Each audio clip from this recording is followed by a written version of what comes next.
अगर आप engineering diploma first year के स्टूडेंट हैं तो आज का ये वीडियो आपके लिए बहुत इम्पोर्टेंट होने वाला है, क्योंकि आज के इस वीडियो में हम डिस्कस करने वाले हैं आरजीपीवी डिप्लोमा के फर्स्ट सेमेस्टर के सिलेबस और स्कीम को।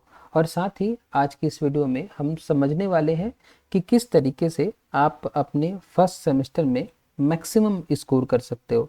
और जब मैं मैक्सिमम बोल रहा हूँ तो मैक्सिमम मतलब कि 85-90% के ऊपर आप स्कोर कर सकते हो।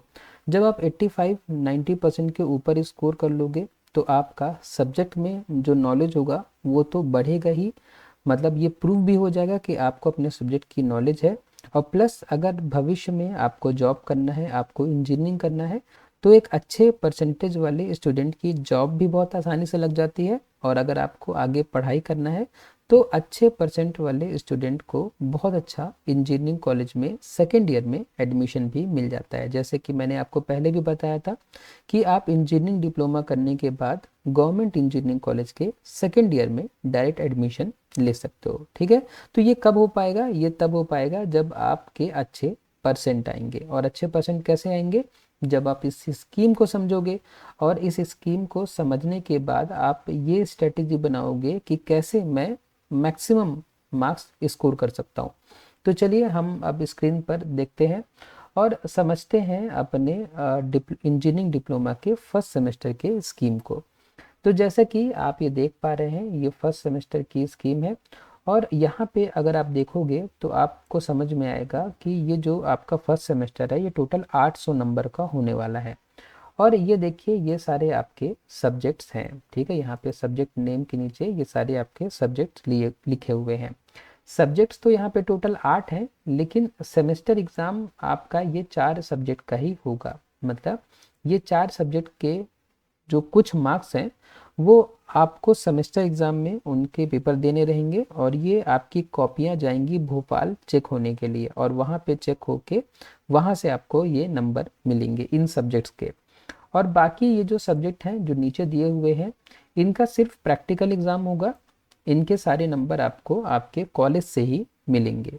तो पहली बात कि जो सब्जेक्ट के नंबर आपको आपके कॉलेज से ही मिलने वाले हैं वो नंबर सिक्योर करना कंपैरेटिवली काफ़ी आसान होता है, क्योंकि आपको पता है कि देखिए 100, 100 और 50, 250 नंबर आपको कैसे मिल जाएंगे?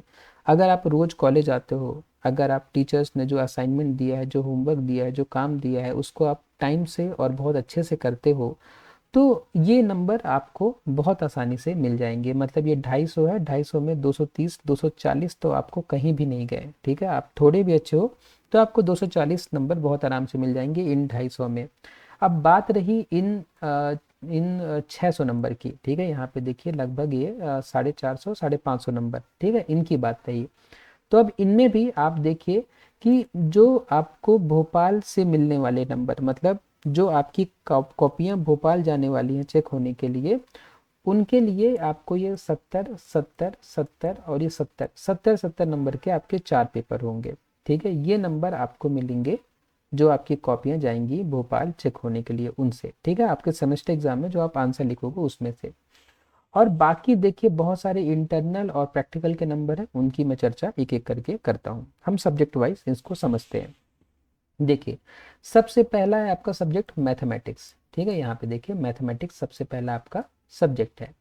अब मैथमेटिक्स में देखिए यहाँ पे ये थ्योरी कंपोनेंट है, ये प्रैक्टिकल कंपोनेंट है। मैथमेटिक्स के प्रैक्टिकल कंपोनेंट में कोई नंबर नहीं है। ठीक है, इसका मतलब क्या हुआ कि मैथमेटिक्स में कोई प्रैक्टिकल नहीं होगा। अब मैथमेटिक्स की हम थ्योरी की बात करें तो यहाँ पे देखिए ये 30 नंबर है और ये 70 नंबर है। इस 70 नंबर का तो पेपर होगा, जो आपको सेमेस्टर एग्जाम जब होगा तो आपको 70 नंबर का मैथमेटिक्स का पेपर देना रहेगा। लेकिन ये जो 30 नंबर है ये आपको कहाँ से मिलेंगे? ये आपको कॉलेज से मिलेंगे। जो टीचर आपको मैथमेटिक्स पढ़ा रहे होंगे वो 10 नंबर का आपको असाइनमेंट देंगे, और 10-10 नंबर के 2 बार आपका प्रोग्रेसिव टेस्ट होगा, उसके ये 30 नंबर मिलेंगे, 10 और ये 20। ठीक है, 30 नंबर आपको आपके जो टीचर हैं वो देंगे, और ये 70 नंबर का पेपर होगा। तो ये पेपर किस तरीके का होता है देखिए मैं आपको दिखाता हूँ। इस तरीके से ये क्वेश्चन पेपर आता है। ठीक है, आप अभी स्क्रीन पर देख पा रहे होंगे, इस तरीके से ये क्वेश्चन पेपर आता है। काफ़ी इजी क्वेश्चन, काफ़ी इजी क्वेश्चंस आते हैं। अगर आप मैथमेटिक्स की आप रेगुलर प्रैक्टिस करते रहेंगे तो ये सारे क्वेश्चन आप बहुत आसानी से सॉल्व कर लेंगे। ठीक है, क्वेश्चन पेपर मैं शेयर कर दूंगा। ठीक है, शेयर कैसे करूंगा मैं आपको शेयर करूंगा।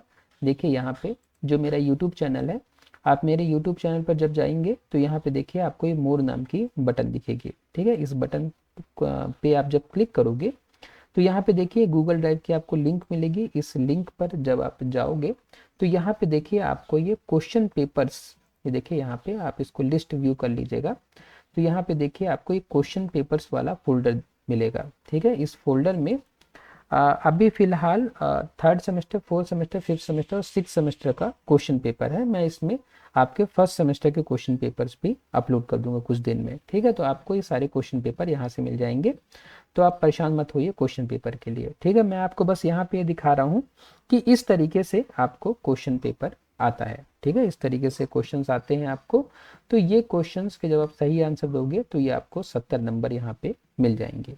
ठीक है, तो देखिए एक बात आप समझ लीजिए कि अगर आप रोज कॉलेज आते हो और टीचर्स ने आपको जो भी असाइनमेंट, जो भी होमवर्क, जो भी काम दिया है, आप उस काम को करते हो तो आपको ये इंटरनल वाले मार्क्स तो पूरे मिलेंगे ही, और साथ ही ये जो 70 नंबर का जो पेपर हो रहा है एग्जाम में ना, ये भी आप बहुत आसानी से सॉल्व कर पाओगे। क्योंकि अगर आप रोज क्लास आते हो, रोज के प्रॉब्लम्स आप सॉल्व करते हो, रोज की पढ़ाई आप रोज करते हो, तो अल्टीमेटली आप जो है ये 70 नंबर की ही तैयारी कर रहे हो।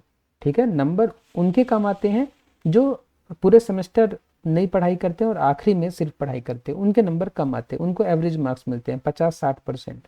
ठीक है, लेकिन जो रोज कॉलेज आता है और रोज का काम समझता है, रोज का काम को करता है, उसके ये 70 नंबर आने में कोई प्रॉब्लम नहीं होती। ठीक है, तो इसी तरीके से देखिए ये मैथमेटिक्स की बात हो गई। मैथमेटिक्स में 70 नंबर और ये 30 नंबर, टोटल कितने नंबर हो गए यहाँ पे देखिए, ये 100 नंबर हो गए। उसी तरीके से हम आगे बढ़ें और अप्लाइड फिजिक्स को देखें तो फिजिक्स में आपका प्रैक्टिकल भी है और आपकी थ्योरी भी है। प्रैक्टिकल में देखिए ये 30 नंबर का आपका प्रैक्टिकल एग्जाम होगा आखिरी में, और ये 20 नंबर आपको लैब वर्क के मिलेंगे। लैब वर्क मतलब कि लैब में जो भी आपको काम दिया जा रहा है, आपका लैब का बिहेवियर, आपका लैब का अटेंडेंस, और साथ में आपको जो फाइल बनाने के लिए बोली जा रही है, जो काम दिया जा रहा है, आप उस काम को कर रहे हो कि नहीं। ठीक है, उससे आपको ये 20 नंबर मिल जाएंगे। ठीक है, आप अगर अच्छे से काम करोगे तो 20 में से 18-19 नंबर आपको बहुत आराम से मिल जाएंगे।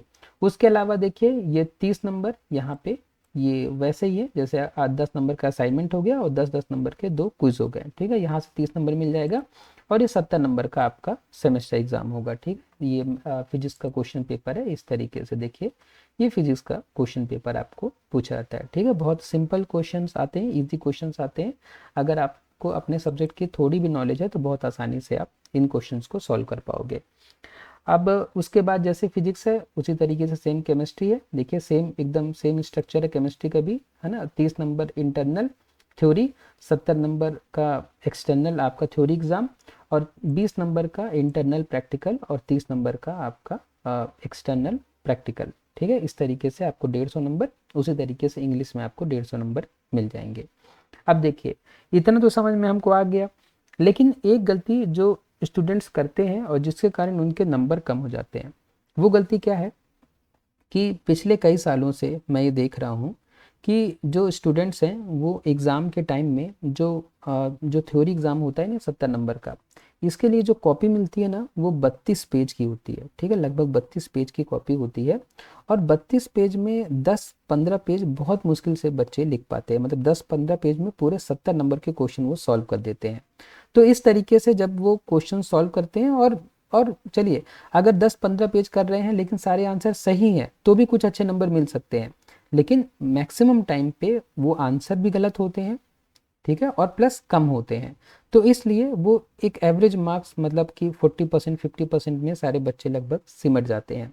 तो जो कि वो इसलिए हो रहा है क्योंकि बच्चों को पता नहीं है कि हम नंबर कैसे ला सकते हैं।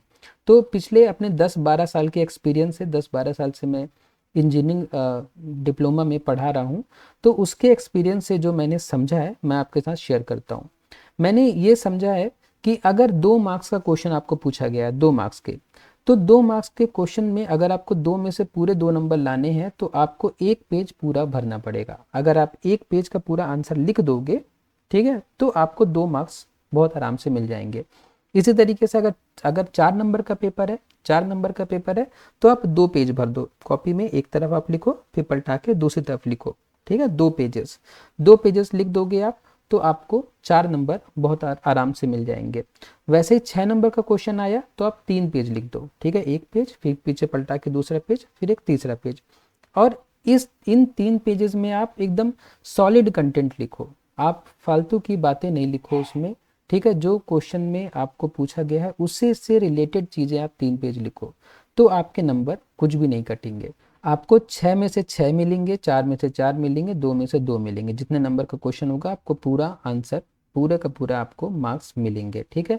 अब आप हिसाब लगाइए, तो 32 पेज की अगर कॉपी है और हमारे पास 70 नंबर का हमें पेपर सॉल्व करना है, तो आप हिसाब लगाएंगे तो आपको पता चलेगा कि हमें लगभग 35 पेज, 35 पेज का आंसर लिखना पड़ेगा, तब हमें 70 नंबर मिलेगा। तो 35 का पेज का आप आंसर कैसे लिख पाओगे? आप 32 पेज की एक कॉपी और एक सप्लीमेंट्री, ठीक है, एक सप्लीमेंट्री आप साथ में लोगे कि कॉपी मेरी भर गई है, तो हम कॉलेज में एक्स्ट्रा सप्लीमेंट्री बच्चों को देते हैं कि जिनका इतने में पूरा नहीं हो पाया है, वो एक्स्ट्रा उनको पेजेस देते हैं, सप्लीमेंट्री कॉपी उसको बोलते हैं। तो वो आप लोगे और आप एक मेन कॉपी एक सप्लीमेंट्री कॉपी आपकी है, और आपने सारे आंसर बढ़िया से लिखे हैं, ठीक है, सही आंसर लिखे हैं और प्रॉपर लेंथ के आंसर लिखे हैं, तो आपको पूरे मार्क्स मिल जाएंगे, ठीक है। अब अगला सवाल ये आता है कि सर जैसे कि कोई क्वेश्चन है, बच्चे अक्सर पूछते हैं कि सर जैसे कोई क्वेश्चन है, उसमें जितना पूछा है हमने उतना लिख तो दिया, और जितना पूछा है उतना लिखने में तो 5-6 लाइन में उतना हम लिख देते हैं, तो हम 3 पेज कैसे भरेंगे? तो उसका जवाब मैं आपको समझाता हूँ, ठीक है। आप क्या करेंगे, देखिए, एग्जाम्पल के लिए हम फिजिक्स के क्वेश्चन पेपर पे चलते हैं, ठीक है, फिजिक्स के क्वेश्चन पेपर पे चलते हैं, और इस क्वेश्चन पेपर पे मैं आपको लेके चलता हूँ एक 6 नंबर के क्वेश्चन पर, ठीक है। देखिए 6 नंबर का क्वेश्चन है, state the law of conservation of angular momentum and write it's 2 applications, ठीक है, ये क्वेश्चन है। तो अब कोई छात्र बोलेगा कि ये 6 नंबर का क्वेश्चन है, ठीक है, अब कोई छात्र क्या बोलेगा, उसके मन में क्या आएगा कि मुझे law of conservation of angular momentum बताना है, तो law of conservation of angular momentum मैं कितना भी करूंगा तो 3 पेज की डिफिनेशन और 2 पेज का फॉर्मूला, मतलब सॉरी 3 लाइन का डेफिनेशन और 2 लाइन का फॉर्मूला, मतलब आधा पेज में मेरा क्या आ जाएगा, मेरा लॉ आ जाएगा। और 2 एप्लीकेशन लिखने हैं तो मैं आधे आधे पेज में 2 एप्लीकेशन लिख दूंगा, ठीक है, आधे पेज में एक एप्लीकेशन, आधे पेज में एक एप्लीकेशन, मैक्सिमम मैक्सिमम 1 से 1.5 पेज का आंसर हो पाएगा, ठीक है। कोई भी छात्र ये बोलेगा और देखने से सही भी लग रहा है, लेकिन अगर आप इतना लिख दोगे तो मुझे नहीं लगता कि आपको पूरे 6 नंबर मिलेंगे, 1-1.5 पेज के आंसर में आपको 6 नंबर नहीं मिलेंगे। 6 नंबर के लिए आपको 3-3.5 पेज कम से कम लिखना पड़ेगा। तो 3-3.5 पेज लिखने के लिए आप क्या करोगे, इस तरीके का अगर हमारे पास क्वेश्चन है तो इसमें हम आंसर में एग्जाम में क्या लिखे, तो ये आप किससे पूछोगे, ये आप चैट जीपीटी से पूछोगे, ठीक है, चैट जीपीटी से आप पूछोगे।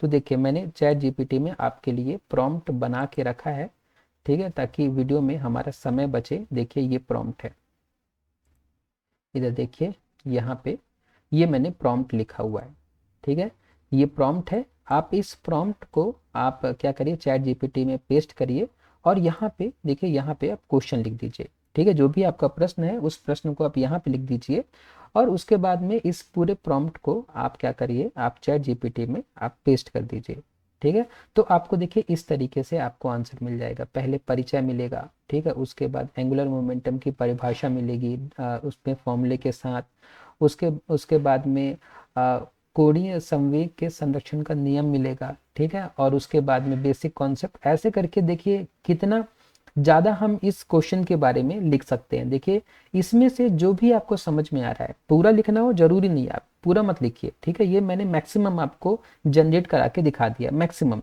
इसमें से जो भी आपको समझ में आ रही है बातें, इसमें से जो भी बातें आपको समझ में आ रही हैं, आप उनकी नोट्स बना लीजिए, ठीक है, आप उनकी नोट्स बना लीजिए, और जब एग्जाम में आए तो आप नोट्स इस तरीके से बनाइए ना कि 3 पेज का मुझे आंसर लिखना है, तो अगर आपके पास बड़ी वाली कॉपी है, ठीक है, जो हमारी A4 साइज की कॉपी आती है, तो उसमें आप 3 पेज का ये आंसर लिख लो, और 3 पेज का जो आप आंसर लिखोगे उसी को आप याद कर लो, और एग्जाम में क्वेश्चन है तो आप वही आंसर एज इट इज लिख दो, तो आपको ये पूरे के पूरे 6 मार्क्स मिल जाएंगे, ठीक है। इसी तरीके से अगर हम बात करें, देखिए केमिस्ट्री में, अगर हम केमिस्ट्री में जाएं, केमिस्ट्री के क्वेश्चन पेपर में, तो केमिस्ट्री के क्वेश्चन पेपर में भी जैसे 6 नंबर का एक मैं क्वेश्चन दिखाता हूँ आपको, जिसमें आपको लगेगा कि आप क्या ही लिख पाओगे इसमें, मतलब कितना ही बड़ा आंसर कर पाओगे। तो मैं आपको उसका आंसर दिखाता हूँ। देखिए, ये 6 नंबर का क्वेश्चन है केमिस्ट्री में कि describe the proximate analysis of coal and write its significance. ठीक है, ये आपका क्वेश्चन है। तो इस क्वेश्चन में आपको लगेगा कि एक पेज से ज़्यादा कोई लिख ही क्या पाएगा, 6 नंबर का क्वेश्चन, लेकिन मैक्सिमम एक पेज लिख पाएंगे। लेकिन आप इस प्रॉम्प्ट के साथ में चैट जीपीटी को यही क्वेश्चन दीजिए। तो और प्रॉम्प्ट जरूरी नहीं है कि आप यही दो, ठीक है, प्रॉम्प्ट आप अपने हिसाब से जनरेट कर सकते हो, ठीक है, प्रॉम्प्ट यही देना है ये जरूरी नहीं है। तो मैंने देखिए चैट जीपीटी को ये प्रॉम्प्ट दिया और यही question, describe the approximate analysis of coal and write its significance, मैंने ऐसा क्वेश्चन दिया। ठीक है, ये पूरा प्रॉम्प्ट वैसे का वैसा है। तो इस तरीके से देखिए मुझे इतना बड़ा आंसर जनरेट होके मिल जाएगा इसका। ठीक है, सब कुछ इसमें लिखा हुआ है, बहुत सरल शब्दों में लिखा हुआ है, आप पढ़ोगे तो आपको समझ में भी आएगा। ठीक है, आप जनरेट करो और आप इसको पढ़ो। फिर देखिए जब इसने ये जनरेट किया तो इसने फॉर्मूले को सही से नहीं दिया था। देखिए फॉर्मूले कैसे किस तरीके से ये प्रिंट होके आया है, फॉर्मूले सही से इसने नहीं दिए थे। ये देखिए यहाँ पे भी फॉर्मूला सही से नहीं दिया था। तो मैंने फिर नीचे एक और इसको प्रॉम्प्ट दिया, मैंने इसको प्रॉम्प्ट दिया, देखिए यहाँ पे नीचे मिल जाएगा हमें। मैंने बोला कि ऊपर लिखे आंसर में फॉर्मूले सही से प्रिंट नहीं हुए हैं, इसको सही करते हुए फिर से उत्तर लिखो। ठीक है, मैंने बोला। तो इसने दोबारा वही आंसर जनरेट किया, लेकिन इस बार मुझे फॉर्मूले भी इसने सही से प्रिंट करके दे दिए। अब ये जो आंसर है, अगर ये आंसर कोई लिख दे, ठीक है, तो देखिए, और इसमें हमने फालतू की बातें नहीं लिखी है, आंसर में टू द पॉइंट आंसर है। जो आंसर जो क्वेश्चन पूछा गया है उसी के बारे में ही पूरी बातें बताई गई हैं। तो अगर आपने ये पूरा लिख दिया तो आप बताइए कि आपके 1 नंबर भी काटे जा सकते हैं क्या कहीं पे भी? ठीक है, तो नहीं काटे जा सकते। ठीक है, आपको भी ये बात पता है कि हमको भी ये बात पता है कि इतना आंसर लिखने के बाद आपके नंबर नहीं कट सकते, और आपकी नॉलेज देखिए कितनी ज़्यादा हो जाएगी। लेकिन अब प्रॉब्लम क्या है? प्रॉब्लम ये है कि इतना सारा आंसर का नोट्स बनाना, इतने सारे आंसर का नोट्स बनाना और उसको पढ़ना, ठीक है, एक टीडियस टास्क है। ठीक है, बहुत कठिन टास्क है। और आप यकीन नहीं मानोगे, ये कठिन टास्क हमारे भारत देश में काफ़ी सारे बच्चे करते हैं। ठीक है, काफ़ी सारे बच्चे करते हैं। कौन बच्चे करते हैं? वो बच्चे करते हैं जिनकी लाइफ में कोई गोल होता है, जिनके अंदर इच्छा शक्ति होती है, वो लोग ये काम करते हैं। ठीक है, हम क्यों नहीं कर रहे हैं? क्योंकि हमारे लाइफ का गोल हमें क्लियर नहीं है, हमें हमारा क्यों नहीं पता, हमें नहीं पता कि हमें ये क्यों करना है। ठीक है, तो आपके मन में ये आ सकता है कि सर इतना सारा नोट्स, इतने सारे आंसर बनाने में तो बहुत टाइम लगेगा। तो हाँ, टाइम तो लगेगा। आपको पूरा सेमेस्टर मिलता है 4 सब्जेक्ट पढ़ने के लिए। 4 सब्जेक्ट पढ़ने के लिए आपको पूरा सेमेस्टर मिला है, आपको पूरा 6 महीने का टाइम मिला है। 6 महीने काफ़ी होते हैं, इसीलिए देखिए मैंने आपके लिए लेसन प्लान्स बनाया था। ठीक है, लेसन प्लान, क्योंकि अगर आप एक एक क्वेश्चन ऐसा क्वेश्चन पेपर से उठा के उनका आंसर जनरेट करके लिखोगे तो हो सकता है कि क्वेश्चन पेपर में कोई ऐसा क्वेश्चन भी आ जाए जो जिसका आपने नोट्स नहीं बनाया है, तब फिर क्या करोगे? फिर तो नंबर कट गए ना। तो इसलिए मैंने क्या किया, देखिए आपके लिए, कि मैंने लेसन प्लान बनाया। अब देखिए यहाँ पे लेसन प्लान, यहाँ पे मेरे यूट्यूब चैनल पर आप मोर नाम के बटन पे जाओगे तो यहाँ पे गूगल ड्राइव पे आप क्लिक करोगे, उसकी लिंक पर क्लिक करोगे तो यहाँ पे देखिए लेसन प्लान फर्स्ट सेमेस्टर, ये आप ही के लिए मैंने बनाया। इसमें आपको क्या करना है, जैसे देखिए मैं इसको ओपन कर दूं पहले, ये लेसन प्लान देखिए, जैसे मैं दिखाता हूँ आपको, फिजिक्स का लेसन प्लान है। ठीक है, फिजिक्स का लेसन प्लान है, इस पर मैं क्लिक करता हूँ। तो इसमें आपको क्या करना है कि इस लेसन प्लान के हिसाब से आपको इस 6 महीने के सेमेस्टर में, ये 5 महीने के सेमेस्टर में 4 महीने मन लगा के पढ़ने हैं। ठीक है, 4 महीने मन लगा के पढ़ने हैं। और वो 4 महीने में आपको कैसे पढ़ना है, देखिए यहाँ पे लेसन प्लान, ये जो था लेसन प्लान मेरा 3 अगस्त से शुरू हो रहा था, लेकिन अब डेट तो काफ़ी आगे बढ़ चुकी है, अब सितंबर आने वाला है। तो कोई बात नहीं, आप इस लेसन प्लान को प्रिंट आउट करिए, या तो आप कुछ मत करिए, आप क्या करिए कि बस एक दिन में एक टॉपिक का आप टारगेट रखिए। ठीक है, जैसे देखिए 4 अगस्त को हमें फिजिकल क्वांटिटीज़ पढ़नी है, फंडामेंटल्स एंड डिराइव्ड क्वांटिटीज़ पढ़नी है। ठीक है, तो आप क्या करिए, आप 4 सब्जेक्ट के लिए 4 कॉपीज़ खरीदिए। ठीक है, फिजिक्स के लिए, केमिस्ट्री के लिए, मैथमेटिक्स के लिए, इंग्लिश के लिए। अब आपका टारगेट क्या होना चाहिए कि लेसन प्लान में, जैसे मान लीजिए कि आप 1 सितंबर से शुरू करते हैं। ठीक है, 1 सितंबर से शुरू करते हैं। आप 1 सितंबर को चारों सब्जेक्ट में एक एक टॉपिक पढ़िए। आप एक दिन में एक टॉपिक पढ़िए, एक दिन में इस टॉपिक को उठाइए, इसको आप चैट जीपीटी में पेस्ट कीजिए और उसको बोलिए कि इस टॉपिक पर मुझे सरल से सिंपल से सरल हिंदी भाषा में आप नोट्स बनाकर दीजिए। ठीक है, तो उसको ऐसा बोलिए चैट जीपीटी तो आपको इस टॉपिक का आपको नोट्स बना के दे देगा। आप उस नोट्स को समझिए, जब आप समझ जाएं उस नोट्स को तो जो आपको बातें समझ में आई हैं वो आप कॉपी में लिखिए, जो समझ में नहीं आई है चैट जीपीटी से उसको समझाने के लिए बोलिए। ठीक है, तो इस तरीके से आप जब दिन में 4 घंटे रोज पढ़ोगे, 1 घंटा फिजिक्स के नोट्स बनाओ, 1 घंटा केमिस्ट्री, 1 घंटा मैथ और 1 घंटा इंग्लिश, तो आप 4 4 घंटे रोज पढ़ोगे तो 4 महीने में आपके चारों सब्जेक्ट की बहुत बढ़िया नोट्स तैयार हो जाएगी। अब आप पढ़ने के लिए मोबाइल का यूज़ नहीं करेंगे, आप ये जो नोट्स बना रहे हैं इसी से पढ़ेंगे। ठीक है, इसी नोट्स को जब आप बार बार पढ़ते जाएंगे, 8 बार, 10 बार, 15 बार, 20 बार आप नोट्स को रिवाइज कर लेंगे। आप रोज़ सुबह उठेंगे और सुबह उठते ही हमें मोबाइल नहीं देखना, रात में सोने से पहले हमें मोबाइल नहीं देखना, ये हम सबको पता है। तो आप जैसे ही सुबह उठेंगे तो आपके पास ये नोट्स बनी बनाई रखी हुई है। ठीक है, तो आप क्या करेंगे, उस नोट्स को 1 घंटा पढ़ लेंगे रोज़ सुबह, फिर रात में सोने से पहले 1 घंटा आप उस नोट्स को पढ़ लेंगे। तो इससे क्या होगा कि आपकी ये जो नोट्स होगी आपके लिए बहुत फेमिलियर हो जाएगी। ठीक है, एग्जाम के टाइम में आपको पढ़ने के लिए बस ये जो आप नोट्स है ना, बस इतनी ही आपके पास नोट्स है, यही आपको पढ़ना है। आपको पूरे मोबाइल में नहीं छानना है, पूरे वीडियोस नहीं देखने हैं यूट्यूब के, आपको ये नोट्स पढ़नी है अपनी। और जब आप ये नोट्स पढ़े रहोगे ना तो जब आपके एग्जाम में क्वेश्चन पूछा जाएगा तो आप, क्योंकि कई बार इस नोट्स को पढ़ चुके हो, तो आप बहुत आराम से आंसर लिख पाओगे और जो आंसर लिखोगे आप वो सही आंसर लिखोगे। ठीक है, तो इसलिए मैंने ये लेसन प्लान बनाया था और ये लेसन प्लान को कंप्लीट करने की, एग्जीक्यूट करने की रिस्पॉन्सिबिलिटी पूरी की पूरी आप लोगों की है, क्योंकि ये आप लोगों के लिए ही है। क्योंकि देखिए हर सेमेस्टर में क्या होता है, हर सेमेस्टर में यही होता है, हर सेमेस्टर में छात्र एडमिशन लेते हैं, हर सेमेस्टर में छात्र जो है शुरू में 2 महीने लापरवाही करते हैं, बहुत मन भर लापरवाही करते हैं, खूब छुट्टी मारते हैं और क्लास भी आते हैं तो ध्यान नहीं देते हैं। क्लास में ये सोचते हैं कि जो समझ में नहीं आ रहा है इसको मैं घर जाके पढ़ूंगा, और घर में जब पढ़ने बैठते हैं समझ में नहीं आता, सोचते हैं कि टीचर से पूछूंगा।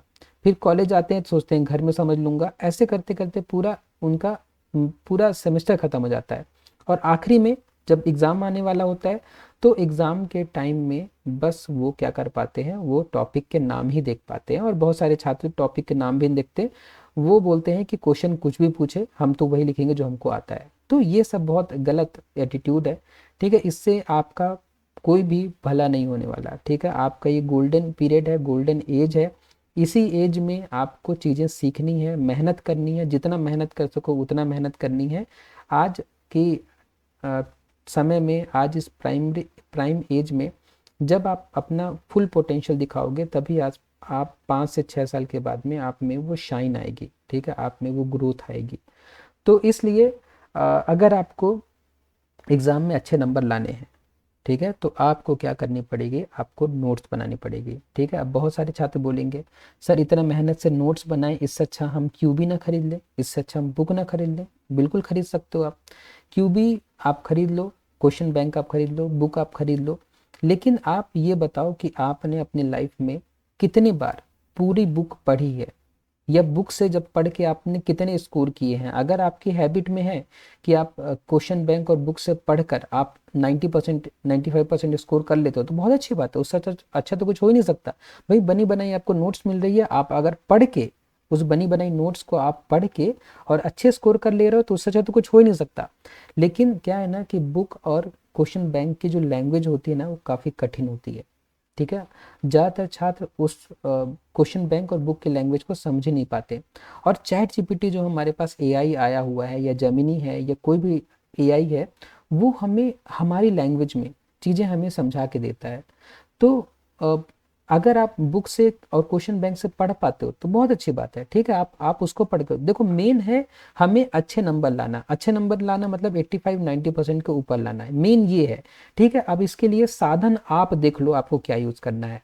ठीक है, मेरे हिसाब से ये सारे साधन जो है फ्लॉप है। अगर आप सोचो कि मैं जितने यूट्यूब वीडियो से मैं सबको पढ़ डालूंगा, उनसे नोट्स बना डालूंगा, सारी बुक पढ़ लूंगा, तो ऐसा नहीं होता है। अगर आप कर पाते हो तो बहुत अच्छी बात है। ठीक है, उससे अच्छा कुछ हो ही नहीं सकता। लेकिन मैंने प्रैक्टिकली देखा है इतने साल से, क्या होता है ना कि जिसके शहर में गंगा बहती है है ना, वो खुद गंगा नहाने नहीं जाता। लोग जो है दूर दूर से आके गंगा नहा लेते हैं, जिसके शहर में गंगा बहती है वो बोलता है क्योंकि कल चले जाएंगे, कौन सा दूर है, यहीं तो जाना है। ठीक है, तो वो कभी नहीं नहा पाता। तो वैसे ही जब से ये इंटरनेट आया है, ठीक है, तो हमें लगता है सब कुछ तो मोबाइल में है, हम कभी भी पढ़ लेंगे, हम जब चाहेंगे तब पढ़ लेंगे, सारी नोट्स तो मोबाइल में है, सारे वीडियोस तो मोबाइल में है, सब कुछ तो मोबाइल में है, जब मन चाहेगा तो पढ़ लेंगे। तो जब मन चाहेगा तो पढ़ लेंगे में कभी नहीं पढ़ते हैं, ठीक, कभी भी नहीं पढ़ते। तो अगर आपको कोई ये बोले ना कि यूट्यूब में देखे ये वीडियो है, इसको पढ़ के आप समझ लोगे, तो आप कभी भी पढ़ लेना, कभी भी आप पढ़ लेना, तो आप याद रखना कि आप कभी भी नहीं पढ़ पाओगे। लेकिन अगर आपको टाइम ड्यूरेशन दिया जाएगा कि इतने इस तारीख को इतने बजे आपको ये पढ़ना ही है, ठीक है, अर्जेंसी है, तो शायद आप वो काम कर लोगे। तो इसलिए मोबाइल बुक में सब कुछ है, ठीक है, अगर है और उसका आप लाभ उठा सको तो आप बिल्कुल उठाओ। लेकिन अगर आप इसी आपको भी यही शिकायत है कि सब कुछ होते हुए भी हम उसको पढ़ नहीं पा रहे हैं, तो आप धीरे धीरे नोट्स बनाना शुरू करो। इससे क्या होगा कि आपको रोज का एक टास्क मिला रहेगा, रोज का आपके पास एक काम रहेगा, ठीक है। रोज का आपका क्या काम रहेगा कि आज का मेरा काम है कि फिजिक्स में एक टॉपिक की नोट्स बनाना, केमिस्ट्री में एक टॉपिक की नोट्स बनाना, इंग्लिश में एक टॉपिक की नोट्स बनाना, मैथमेटिक्स में एक टॉपिक की नोट्स बनाना, ये मेरा काम है। और इस काम को मैं रोज करूंगा बिना किसी एब्सेंट के, बिना किसी एब्सेंस के, ठीक है, मैं ये काम रोज करूंगा। तो अगर आप इतना कर लोगे तो एक प्रॉपर नोट्स रहेगी आपके पास, उस नोट्स से जब आप पढ़ते रहोगे तो आपका एग्जाम बहुत अच्छा जाएगा, ठीक है। तो आई होप कि जो मैं बताना चाह रहा था वो आप तक बात पहुंची होगी, ठीक है। वीडियो काफ़ी बड़ा हो गया है मुझे पता है, लेकिन ये सब बातें ऐसी हैं कि जिनको बहुत कम शब्दों में बता पाना थोड़ा मुश्किल है। मैंने चीज़ें आपको लगभग सब कुछ प्रॉपर एक्सप्लेन करी हैं, मैंने आपको क्वेश्चन पेपर भी दिखा दिया, मैंने आपको सिलेबस भी दिखा दिया, मैंने आपको लेसन प्लान भी दिखा दिया, मैंने आपको चैट जीपीटी से जनरेट करना भी दिखा दिया, ठीक है। इसके बाद भी अगर आपको कोई प्रॉब्लम हो तो प्लीज़ आप मुझे कमेंट बॉक्स में बताइए, तो मैं आपके प्रॉब्लम्स को सॉल्व करने की पूरी कोशिश करूँगा, ठीक है। आज के इस वीडियो में इतना ही। आपने वीडियो को लास्ट तक देखा उसके लिए बहुत बहुत धन्यवाद।